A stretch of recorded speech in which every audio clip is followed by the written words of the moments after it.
Good afternoon, everyone. Thank you so much for coming and for supporting and really celebrating us all as women in the industry. We really want to take today and highlight these amazing women up here, and we know there's amazing women out here, so I just want to give everyone a round of applause and thank you for coming.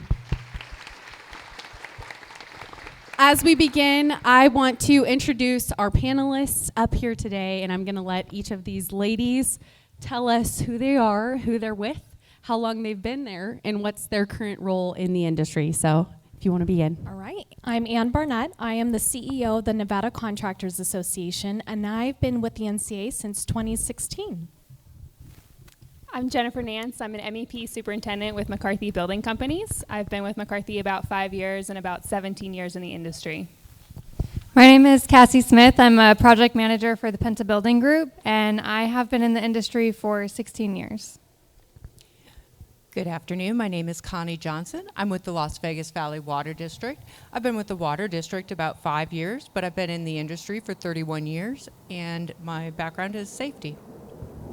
Hi, I'm Christina Brandt. I am the president of A1 Concrete Cutting and Demolition. I've been with our family business for 15 years now, and at the helm for 5. I am Dawn Barnes, founder and CEO of RGD Construction, and I'm also board president for WIC. I have been in the industry for 29 years this year. Thank you all so much for joining us today. We cannot wait to learn from you. So let's kick it off with our first discussion topic, and that is we want to discuss the role of women in influencing and shaping this space that is the construction industry. So let's begin with our first question. That will go to you, Jennifer. Our first question is, how did you come to be part of the construction industry? So my mother likes to tell the story. When I was about 1.5 years old, my grandmother took me to daycare, and I refused to go inside. They were building something across the street, and the entire day at daycare, I stayed glued to the glass, just staring and watching. From that point forward, I basically knew what I was going to do with the rest of my life. My father was a CEO of a pipe relining business, and I spent a lot of time in the shop, learning from the guys, playing with pipe benders, playing around with the tools within their shop, and really grooming myself to go into the industry. We'll move that same question over to Dawn. So I think I fell in love with construction probably about 6 years old, working out in the garage with my dad. From there, it just kind of evolved. My dad did not believe in any gender roles. Everyone needed to learn how to do things and build things. From there, I did woodshop in high school and just kept going. Once I graduated, my dad was in the Carpenters Union out in the Bay Area in California, so it was natural that I joined the Carpenters Union and started as a drywaller. And then from there, just worked in the field, made my way up. I'm a journeywoman drywaller by trade, and now I own the construction company. And the last to answer this question is Christina. What was the question? Yeah. So how did I get in the trades? My dad bought A1 when I was 7 years old, and like every good construction family, they just took us to work when there was no daycare. So everybody just went to work, and my mom will tell the story. She's here today. We had a warehouse, not nearly like this, but it was, I would rollerblade in that. I was packing grease bearings. The mechanic would just have to find me under trucks with him and shoo me away. So that's how I kind of got exposed to it, and I didn't know I wanted to do this. I actually left the industry for 10 years, and then when the housing market crashed in 2008, 2009, I was kind of like at a crossroads. I didn't like what I was doing, and I wanted something different, and I approached my dad, and he's like, well, if you're going to start, it's going to be at the bottom, kid, so good luck. And I just stuck with it, and here we are. Christina, while we're on your answer, I want to ask you the next question, which is, was there a role model that inspired you to join this industry? Yes. So in 2006, I had started to ask my dad, hey, you get this business, looks like fun, I like construction, I think I'd be interested in it, I think I'd be good at it. And he's like, yeah, women, unlike your dad, he wanted us to do everything, but I don't think he was excited about having his daughter in. So I said, Dad, if Linda Harris can do it, like I could do it. So I called her up. I was selling real estate at the time. I called over and I said, Linda, can I take you for coffee? And she said, make it lunch and I'll be there. I said, okay. And I have no money at this point. I got to tell you guys this story. So I take her to lunch and I asked her every question I could think about getting into construction. What was it like, everything else. She spent 3 hours with me and then she picked up the tab. And that's how I was like, this is even better. I love this industry. That is amazing. Now we're going to move into our next topic for discussion, which is addressing the issues of gender equity in the construction industry and really sharing some of the success stories for overcoming challenges. So our first question is going to be you, Connie. What challenges have you had to overcome? So when I started in the industry back in 1992, fresh out of college, I would walk onto a job site, and first thing is I was female, there was a strike. I was young, there was a strike. And oh, by the way, I'm from safety. That was 18 strikes. So there was a lot of challenges, and it was a lot of challenges to go forth and to say, I understand what you're doing. I know what you're doing. I'm trying to protect you. I'm trying to help keep you safe. I want you to go home at night. And there was a lot of, yeah, okay, just go stand over there and don't get in the way. And overcoming those challenges on a daily basis. And I think we're getting there. However, when I said, and we were talking about this at lunch, when I go to conference still, if I'm walking around the vendor booths, the vendors who are selling pumps or pipe or anything along that lines, and I'm there with my husband, they will still approach my husband and not me. And then my husband says, well, I'm the arm candy, you need to talk to her. So there's still some stigmas out there, some biases out there, but we've come a long way in that 31 years. Dawn, can you tell us what challenges you've had to overcome? I think we were talking about this earlier. It's much the same. I think the hardest challenge to overcome is kind of just being disregarded because of your gender. Walking in anywhere, same experiences if you're with your husband and he's, his industry is completely opposite. It's makeup and I'm the contractor. So it's really interesting, to do that. That's, I think, still the biggest challenge. It's gotten a lot better from 1995 and, filling up dumpsters. We talked about that too. If any of you guys need dumpster training for your guys on how to maximize the square footage, I got you. But we joke, but yeah, that just whole disqualification thing is really big, and it's a challenge, but we're getting better with it. And last up for that question, Anne. Yeah, so we represent and advocate on behalf of our contractor members. So although I'm not directly working for a construction company, I'm indirectly affiliated with a very male-dominated industry. And on top of that, this association has never had a women's CEO. So during that transition from my predecessor to me, I really just wanted things to be seamless. I didn't want to miss a beat. I didn't want our mostly male contractors to see anything different. So I thought, okay, how can I be like one of the guys? How can I look like one of the guys, talk like one of the guys? I'm gonna walk into this meeting and go, hey guys, what's going on? Like, yeah, my wife's at the spa too. Like, how can I just come up with a conversation for them to relate to me and still, I want them to be comfortable to come to me because we are a resource for them and to, call me whenever they need to. Quick little example that I wanted to be a little vulnerable. You guys see me at events, some of our members here, right? And see me in a circle mostly full of men, and women do it too, right? So I have someone that goes, hey, have you met the CEO of the Nevada Contractors Association? And it doesn't help that I'm 5'2.5". So they'll go like this. And they're like, nope. And then they're like, oh, you. And I'm like, yes, hi, nice to meet you. So that, as mentioned, right, you have that persona of construction men, and I can't change that. I realized I can't be like one of the guys. I'm sure I could be relatable, and I could certainly work on that, but I'm never going to be able to change and be like one of the guys and change myself for them. I'm in this position for a reason. My board saw me for that reason, and I just need to be me moving forward. So When that situation does happen, and it'll always happen, as we mentioned, I think it's improving, but at least I'm changing perspective. Maybe I'm not fully changing their outlook, but if we're changing little perspectives here and there, then that's a plus. And in hope that, you know, it will be something normal, considered normal in the future. So. And regarding that answer with you changing perspective and perception, really, Jennifer, my next question to you would be, how have women's role and the perceptions of their presence changed over the years? So I will say last week I was at a job site in St. Louis, and I was touring specifically to look at their prefab items. I was out in their warehouse space where they're building bathroom pods, and I happened to run into a tile contractor who I'd worked with 20 years previously on a job site in St. Louis, which was the only time I worked on a job site in St. Louis. He remembered me because I was the only female then.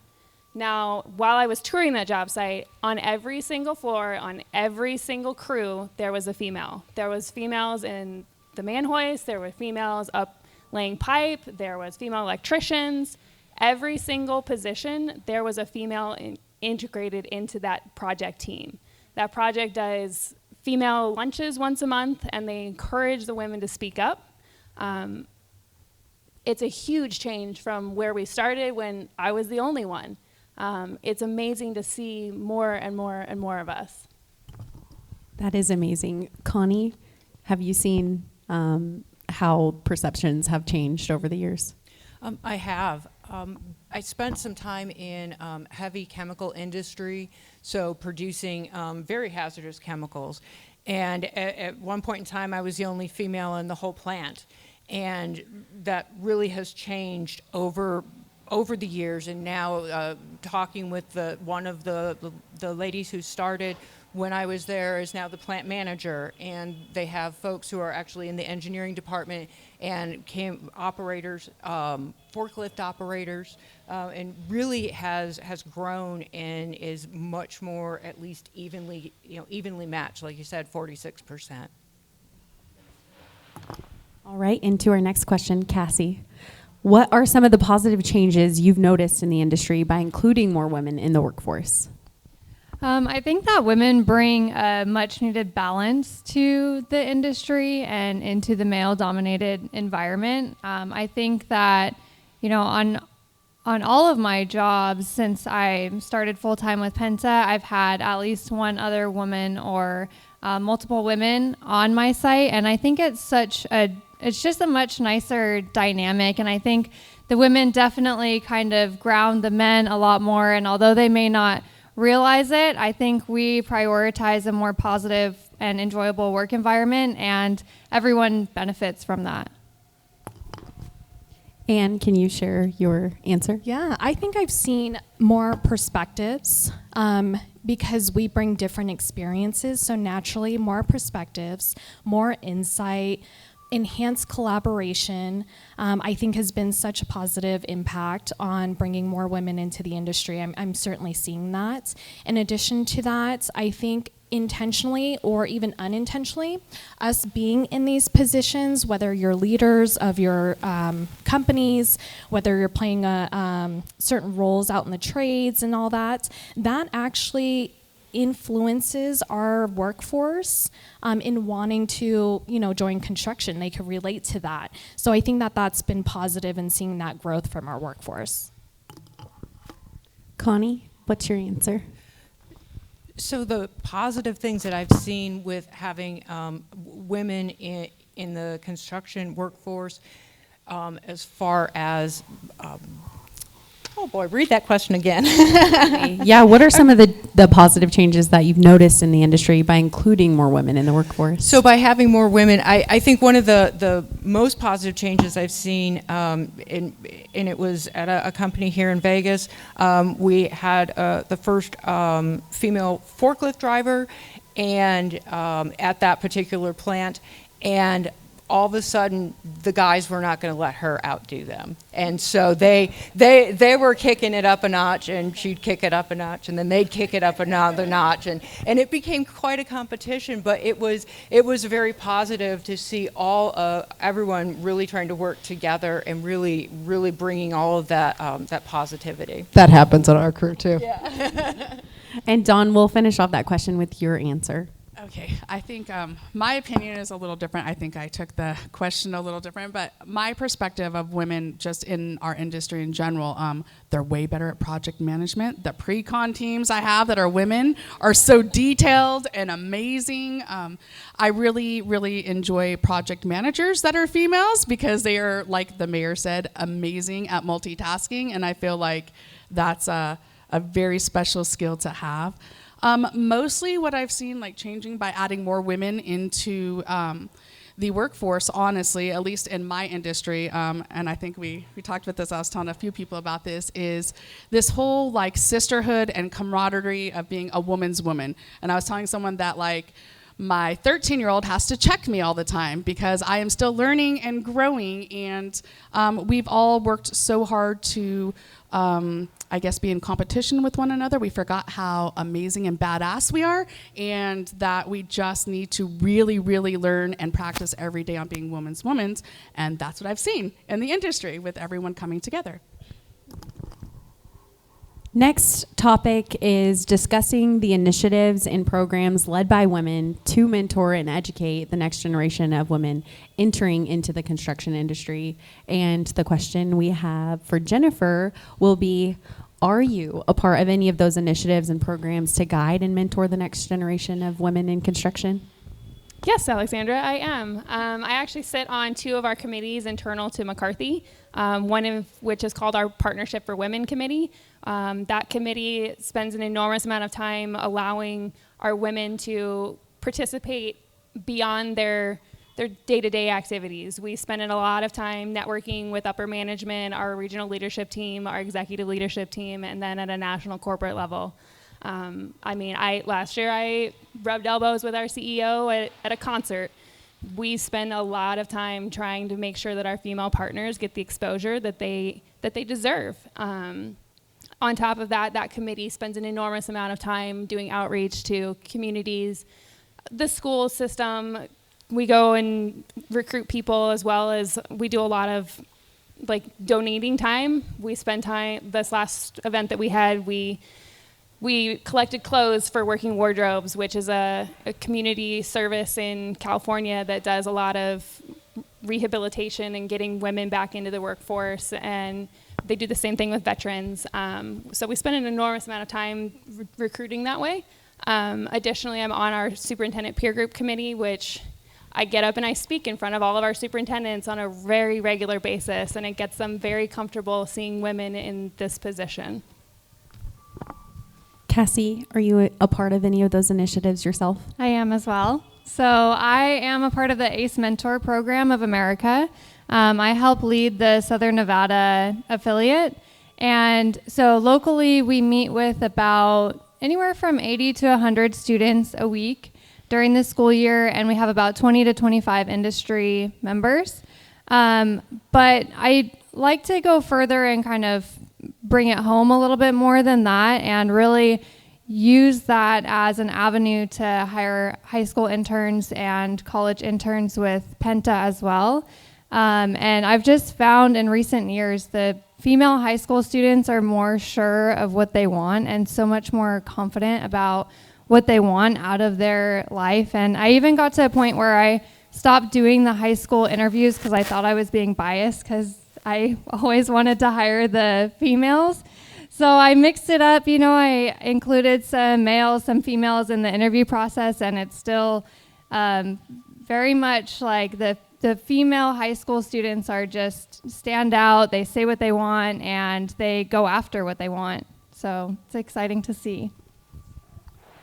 Christina, are there mentorship or networking opportunities that you found particularly beneficial throughout your career, and how can these avenues support the next generation of women entering into the industry?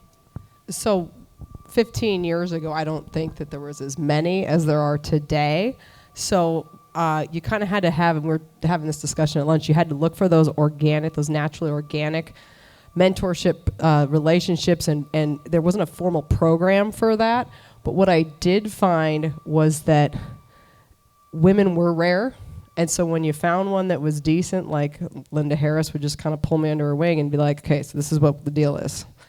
And then keep you from doing something that made you not assimilate. And it's funny because that's the hardest thing is you're already sticking out like a sore thumb, dude. We're not that tall. We're not that big. We have different voices, like, we see things differently. So it's just how do you don't want to blend in because you're going to do it better, but you had to just do it better. And so I found that there was a group that would just kind of form. It wasn't a formal thing. They would just kind of take you under their wing and they would say, hey, this is what worked for us. We think that you could make this better, but just kind of go in that direction. And just having somebody to guide you a little bit was really helpful. And now I look at it, and we're members of different trade organizations. I'm on NCA's organization and NUCA. And there's so many of these things that are like recognizing that women do have something to bring. And it's funny, I don't think that they disliked us before. I just think it wasn't aware. And so they were just ignorant to the fact that this could be a good relationship. So now we have these programs in place, and we're specifically reaching out to high schoolers, as you are, trying to get, hey, girls, like, this is a good career. This is not a job. This is a career. You can do this. You can provide for your family. And then, too, if you decide you don't want to work while you have a family, that's a good option, too. You can kind of pop in and out depending on what your position is in construction. That part, I think, is also good. We can't discount that the fact that women are going to at some point probably leave the workforce and come back. And I think that construction has that forum that you can do that. And it's okay to do that. And I like that. I never left, but hey, some people do, and they come back, they have fabulous careers. So that's what I do appreciate. And I appreciate that NCA and you guys are giving these women an opportunity to have a framework to kind of fit within and have a voice and then find their space. So as we move into our final topic of discussion, which is the vision for the future, Cassie, I'll start with you with this question. How do you see the role of women evolving in the construction industry in the next 5 to 10 years? And what steps do you think can be taken to further promote gender equality in our field? Yeah, so I think that we have gotten pretty good at getting women and young females into the industry and in the door and in project engineer roles.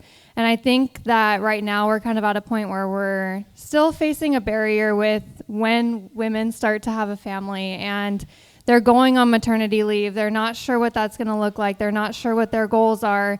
And I'm speaking from very recent experience. I have a 2-year-old and a 3-year-old.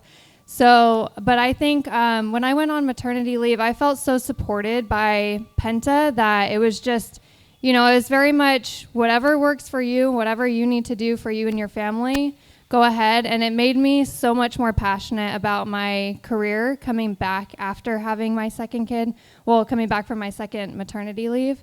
And now because I have that support and that safety net, I just feel so sure about what my future career looks like now as a mom and construction manager. And Anne, we'll finish that question out with you. Yeah, I think over the next 5 to 10 years, women roles are certainly going to expand. We're seeing it now, and we see that reaction when we go to middle schools and high schools already with girls, like young females, already expressing in a more comfortable and confident way, like, yeah, I do want to join construction. Where I could say a few years ago, you could tell that there was hesitant there about wanting to join because maybe there wasn't role models or anybody that they could relate to. So now that we've expanded those roles, they're seeing that they could relate to those women. So we're seeing the kids being more comfortable wanting to join construction.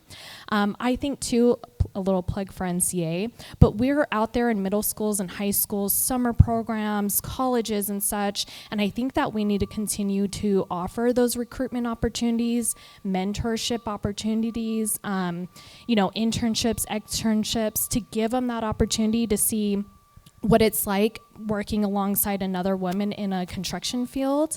And I just think it's our duty and our responsibility to also make sure that we're offering a really inclusive office environment. And our team is very inclusive and open to anybody wanting to join the industry. So. Thank you so much, ladies. To wrap up this wonderful discussion that we've had today, I would like to ask each of you in one word, please describe the role of women in the construction industry. So we'll start over here with you, Dawn. I don't know if it's one word, but I've said it a million times, even at WIC. Every woman in construction is a badass. Well, I thought about this, and it's funny. It's one of our core values, and it's perseverance. Tenacity. I said equal. Empower. Confidence. Wonderful. Thank you so much, ladies. Everyone, let's please give our wonderful panelists a round of applause.